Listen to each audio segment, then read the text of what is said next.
മലപ്പുറത്ത് നിന്നും കാസർകോട്ടേക്കുള്ള നമ്മുടെ സോളാർ യാത്ര കാസർഗോഡ് ജില്ലയിൽ പ്രവേശിച്ചിരിക്കുകയാണ്. മലപ്പുറത്തും കോഴിക്കോടും കണ്ണൂരും നമ്മൾ ഒട്ടനവധി കസ്റ്റമറെ കണ്ട് ഇനി കേരളത്തിൻ്റെ വടക്കേ അറ്റത്തുള്ള കാസർഗോഡ് ജില്ല. നമുക്കറിയാം നമ്മുടെ ഇന്ത്യ രാജ്യം വളരെ വൈവിധ്യമാർന്ന മതങ്ങളും സംസ്കാരങ്ങളും അതുപോലെ തന്നെ ഭാഷകളും ഒക്കെയുള്ള ഒരുപാട് വൈവിധ്യമാർന്ന ഒരു രാജ്യമാണ് നമ്മുടെ ഇന്ത്യ. ആ ഇന്ത്യയുടെ ഒരു പരിച്ഛേദമാണ് കാസർഗോഡ് ജില്ല. 7 ഭാഷകൾ സംസാരിക്കുന്നവർ കാസർഗോഡ് ജില്ലയിലുണ്ട്. അതുപോലെ തന്നെ വ്യത്യസ്തമായ ഒട്ടേറെ സംസ്കാരങ്ങളും ജീവിത രീതികളുമാണ് കാസർഗോട്ടുകാർക്കുള്ളത്. പിന്നെ അതുപോലെ തന്നെ വളരെ സ്നേഹം നിറഞ്ഞ ആളുകളുള്ള ഒരു ജില്ല കൂടിയാണ് കാസർഗോഡ് ജില്ല.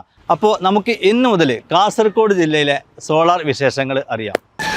സോളാർ യാത്രയിൽ ഇന്ന് നമ്മൾ പരിചയപ്പെടുത്തുന്നത് കാസർഗോഡ് ജില്ലയിലെ വെള്ളൂർ അബ്ദുള്ളാഖാൻ്റെ വീട്ടിൽ സ്ഥാപിച്ച ഒരു 3 കിലോവാട്ടിൻ്റെ സോളാർ പ്ലാന്റാണ്. ഇവിടെ നമ്മൾ 10 മുതൽ 15 യൂണിറ്റ് വരെ ഡെയിലി പ്രൊഡക്ഷൻ ചെയ്ത് KSEBിക്ക് കൈമാറുന്ന ഒരു അതിമനോഹരമായ സോളാർ പ്ലാന്റാണ് വെച്ചിട്ടുള്ളത്. ഏറ്റവും പുതിയ ടെക്നോളജിയുള്ള ബൈഫേഷ്യൽ പാനൽ, അതുപോലെ തന്നെ 10 വർഷത്തെ റീപ്ലേസ്മെൻറ്റ് വാറൻറ്റിയുള്ള ഇൻവെർട്ടർ, ക്വാളിറ്റി വർക്ക് തന്നെയാണ് നമ്മൾ ഇവിടെ എടുത്തിട്ടുള്ളത്.